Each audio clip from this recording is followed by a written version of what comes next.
So, hello there, and welcome back to yet another Night to the Movies podcast. And in these podcasts, I talk all things movies and TV, and whatever I want, whenever I want. And in today's podcast, I'm reviewing Alice Darling.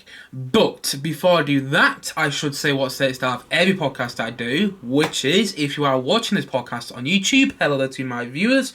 But you prefer to listen to your podcasts, well, guess what? You can with this one too, at Night of the Movies on Spotify. And if you are already listening to this podcast on Spotify, hello there to podcast listeners, then you can also check this podcast out visually on my YouTube channel at Night of the Movies on that platform as well. Likewise, wherever you may be watching or listening to the podcast, don't forget to like and subscribe if you enjoy the podcast, of course, and leave me some feedback on things to improve on in future podcasts, because there's always things to improve on, and feedback is, as ever, much appreciated. So, let's get into it. Let's get into the film I'm reviewing in today's podcast, and that film is, of course, I've already mentioned, Alice Darling, which is currently streaming on Prime Video. And I'm not sure when this film came out, because, according to Google, this film came out almost a year ago in September of 2022. However, according to Prime Video, it came out this year. So I don't know when this film actually came out, but it's currently streaming on Prime Video. And the film is directed by Mary Nye, who, if you don't know, is a daughter of Bill Nye, famous actor. And this film stars Anna Kendrick in the leading role as a woman who's in a demanding relationship and is struggling to live her own life, and she's not really sure why.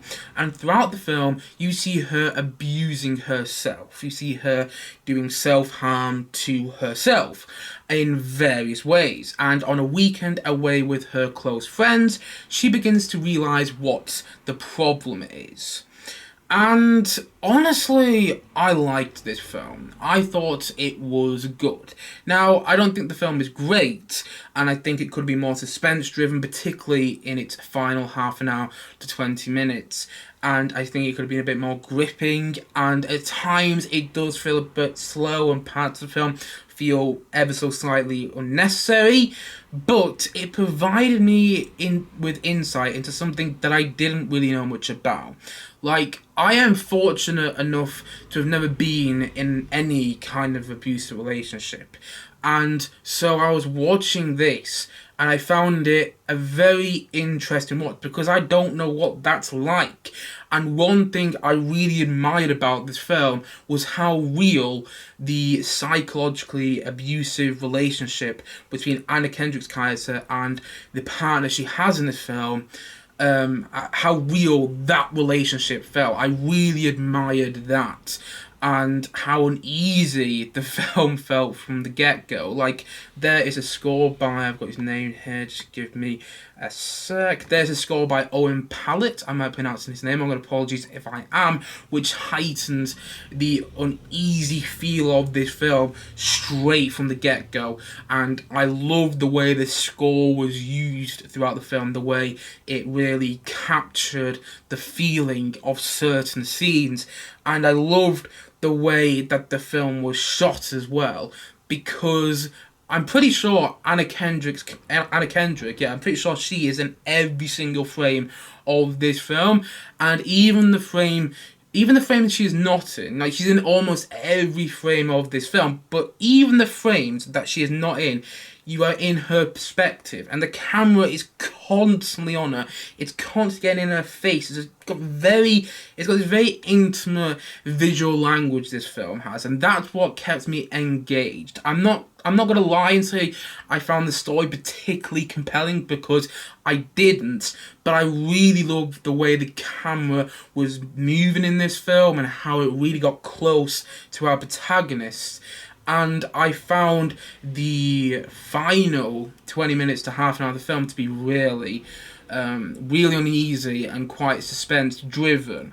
There are parts of the film which I think could have been done better, and as I've already mentioned, it isn't quite as gripping as you want it to be the whole way through. And there are parts of some which feel a bit unnecessary. And at a 90-minute runtime, the film is an hour and a half, at a 90-minute runtime, you do feel that runtime a little bit. It does feel that they're trying to fill up the runtime ever so slightly.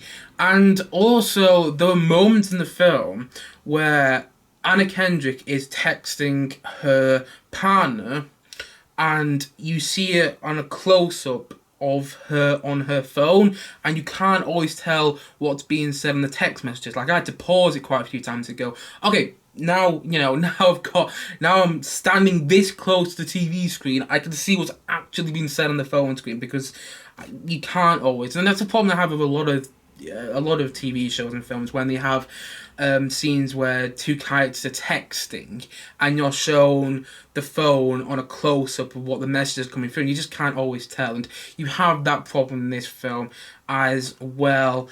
And yeah, it's not great.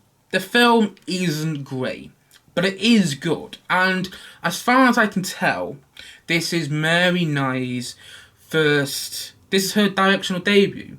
And I think she did a really good job with the directing the film and creating this uneasy atmosphere, for the most part, for the 90-minute runtime. I think she did a really good job doing that.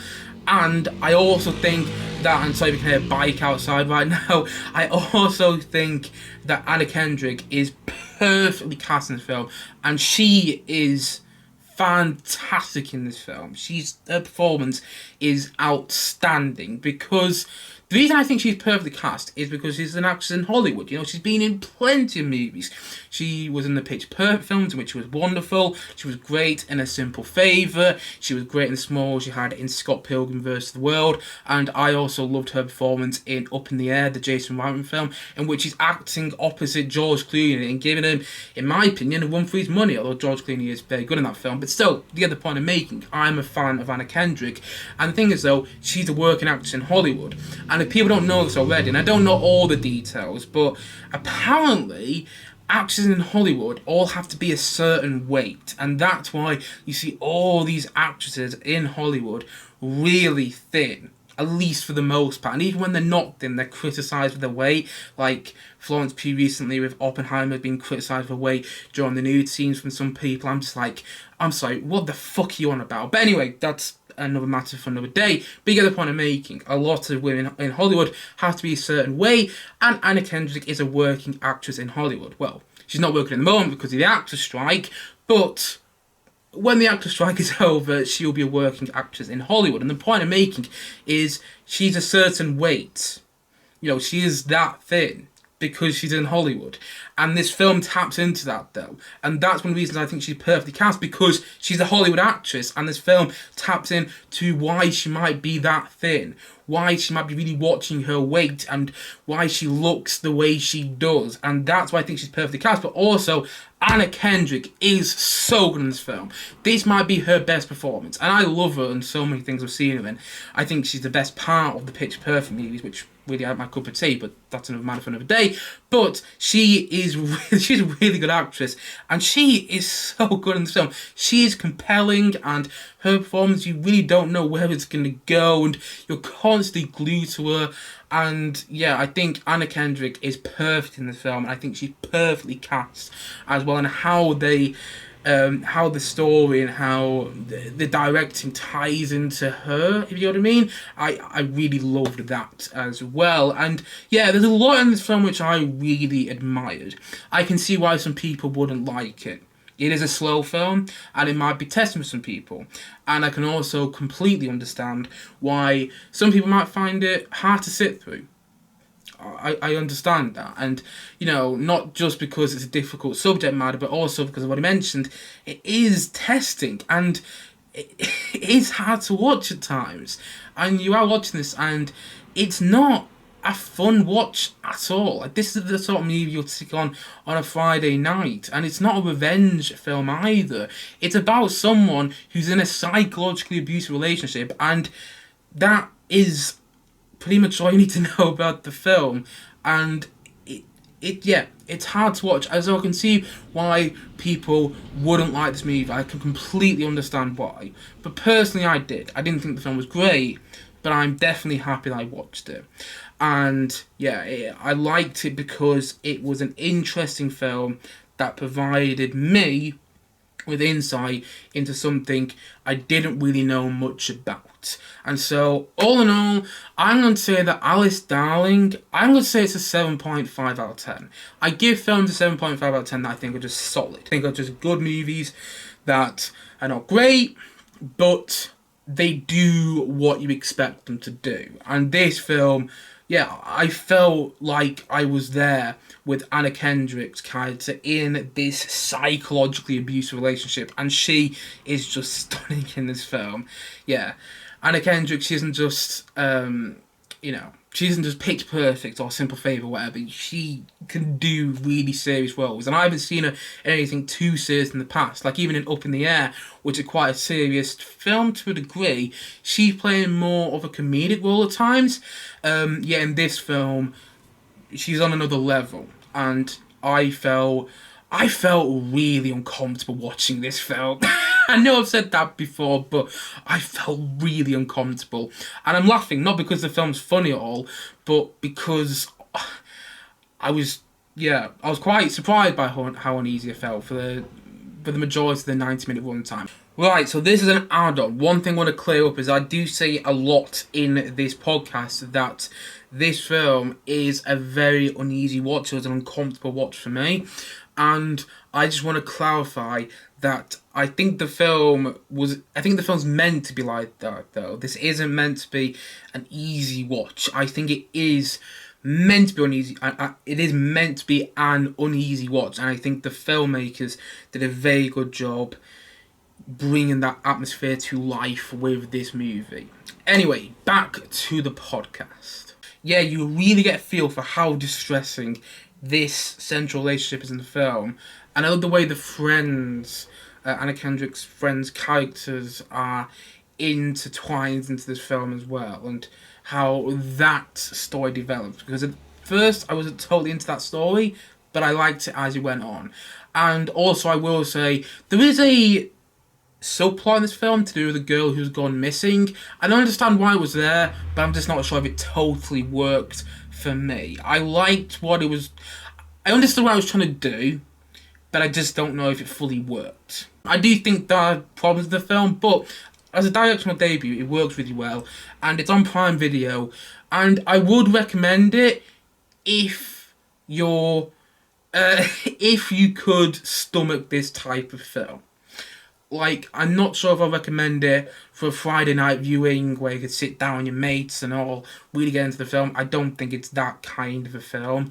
But if you are interested in the subject matter in any sort of way, or maybe if you've experienced, if you've experienced this in your life, a psychologically abusive relationship, I don't think this would be an easy film to watch. But if you are like me and you are interested in this subject matter, I would give it a watch, because I do think it is a worthwhile watch. I can completely understand why it's not for some people, although I liked it. I thought it was a good film. And one last thing I'm going to mention is I really like the name of the film as well.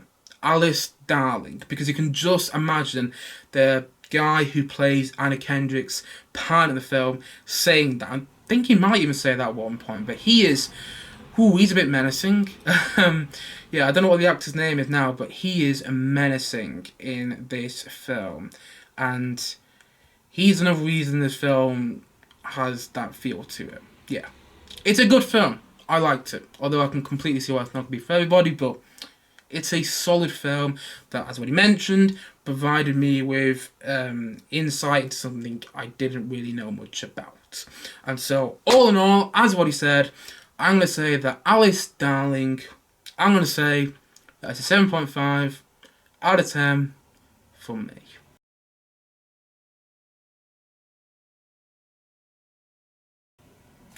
Anyway, guys, that is it for today's podcast. I know it's only a short podcast, but I got things to be getting on with, but there will be more podcasts coming later on this week. But until then, guys, thank you as always for watching, and if you haven't yet, please click down below and like, subscribe on this podcast, and look forward to many more podcasts coming very, very soon on this channel. I almost forgot to say, if you have seen Alice Darling, Please let me know your thoughts on it in the comment section below, because I'd be really interested to see what people think of this film. But until then, guys, until next time, thank you as always for watching or listening, and I will see you guys again soon. But bye for now. Bye.